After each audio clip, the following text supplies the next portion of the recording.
Okay, so ngayon pag-usapan naman natin kung paano nga ba gumagana yung AWS in terms of geographical location. So, dun sa una nating, use case na inintroduce kung saan ang isang OFW ay nagpadala ng pera from Dubai to Pilipinas, um, gusto ko ipakita sa inyo kung ano ba yung itsura ng isang, geographic location at paano niya nase-send yung pera from Dubai papunta sa Pilipinas. So, as you can see here, meron tayo ditong, itong logo na 'to is logo ng AWS at nakalagay siya sa isang bansa, which is somewhere here, nandito yung Dubai, okey? So, sa loob ng Dubai, meron tayong tinatawag na AWS region and gamit yung internet, nakapagpadala sila ng pera papunta doon sa AWS na data center naman na nasa Pilipinas. Mamaya explain ko sa inyo kung ano yung itsura ng data center sa Pilipinas. Pero the way it works essentially is from Dubai, dumaan siya sa internet, tapos noon from internet pinadala niya sa Pilipinas. Meron pang kalaliman yung siyempre yung internet na 'yan, 'di ba? Marami pa yang dinaanan. Pero pinasimple ko na lang sa inyo na, meron tayong internet dito, okey? So, meron tayong internet, ta's pumunta siya diyan, tapos no'n ni-route sa Pilipinas, okey? So, 'yun lang muna kailangan niyong maintindihan.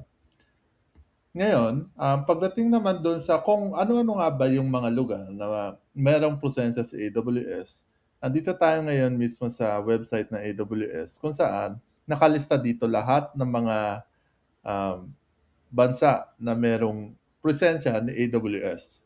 So, pagka sinabi natin kasing region, sa loob niyan, meron niyang nakakalat na data center sa loob. So, ibig sabihin, um dito sa, let's say for example, Singapore, okay? So pagka pumunta tayo dito sa Singapore, may tatlong data center diyan.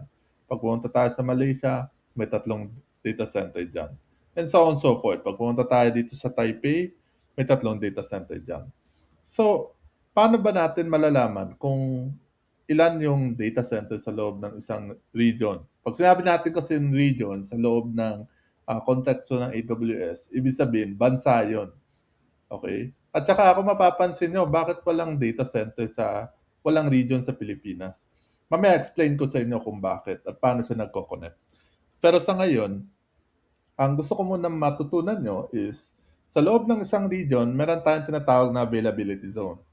Ang availability zone is yan yung kumbaga equivalent ng isang data center. So if we go back to dito sa diagram natin, um, ito yung isang example ng region, okay? So, pinili ko 'tong Singapore kasi most likely ito yung gamit na gamit. Even myself nung gumagamit ako ng AWS, laging Singapore yung gamit namin kasi geographically ito yung pinakamalapit. Ngayon, pagka sinabi nating availability zone, isipin niyo na lang may iba-iba siyang data center na naka-spread across, Singapore. Hindi dinisclose kung nasaan yung data center na 'yan. Pero essentially, multiple data centers yan. Okay? So, ganito siya. Okay. So, anong point? Bakit may ganito? Kasi, halimbawa na lang, nag-deploy ka ng core banking system. So, sabihin na natin, meron tayong application. Ayan. So, meron tayong application na nandito sa data center 1. Pag nagde-deploy ka kasi ng application, nilalagay yan sa isang data center. Halimbawa, ito, um, let's say for example, banking app. Tapos nun, meron kang database. Okay? So, halimbawa yan, meron kang database. Okay? So, ganito yung itsura niyan. Nakalagay siya sa data center 1. Okay? Ngayon, pagka ginawa natin na yung, for example, itong data center na to is nag-down. Ngayon, pagka nagpadala ka ng pera, tapos nag-down yung data center, ma mag-e-error yung pagpadala mo ng pera at maapektuhan yung real life situation mo na kung saan hindi ka makapagpadala sa magulang mo. So, ang implication niyan is Kaya may tatlo tayong data center is para mas spread yung failure.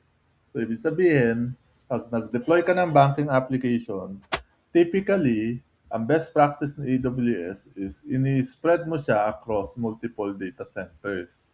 Okay?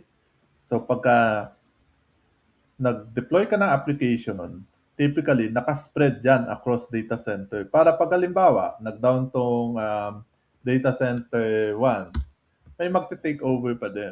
Itong data center 2 tsaka data center 3. Similar to the database, usually, nagre-replicate yan across multiple data center. So, ganito siya. Synchronously nagre-replicate yan. For the case na kung saan, pag nag-down to, meron magte-take over automatically. So, yun yung um, setup ni AWS when it comes to geographic location. So, pagka sinabi nating region, typically, bansa yan, tulad ng Singapore. Tapos, ito naman ay tinatawag na availability zones. Okay? Availability zones. Or equivalent niyan, data center. Okay?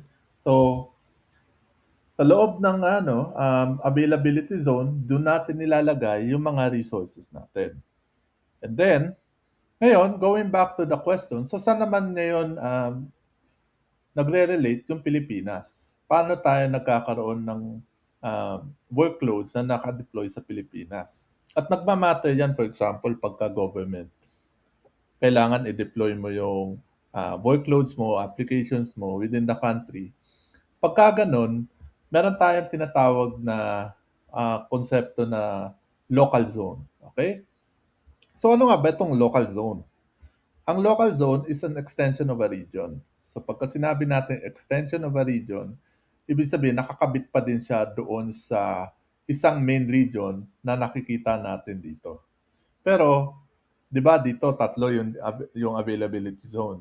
Pag sinabi natin local zone, parang kumakabit lang siya dito. So, ang Pilipinas is kumakabit sa region ng Singapore. Okay? So, let's confirm that.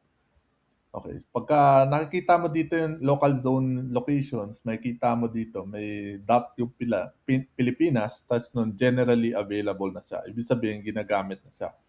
Typically, ang gumagamit nito, gobyerno or heavy regulated industries like healthcare, kung saan dapat yung data ng mga tao is nakastore locally sa bansa. Okay?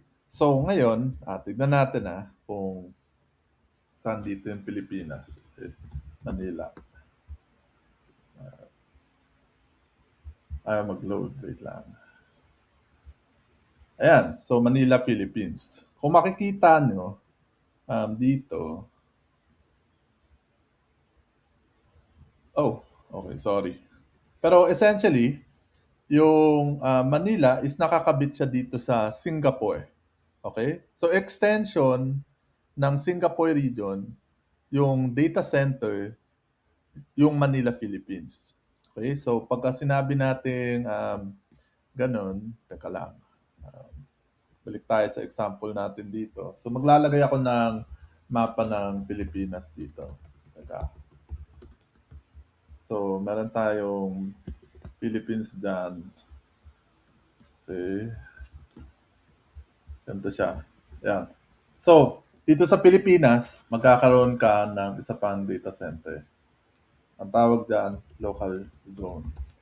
Okay? Kung dito, availability zone, dito, local zone. So, ibig sabihin, pwede ka mag-deploy ng application dyan. Typically, application yan na dapat i-deploy sa Pilipinas. Tipong mga, halimbawa, election application na dapat mag-deploy dito sa Pilipinas. Yun yung extension. Kumbaga, yun yung use case ng isang local zone. Extension siya ng isang region na kung saan nilalagay yung data center sa ibang bansa. Alright? So, yun na muna. At I hope may natutunan kayong bago ngayon and thank you for watching.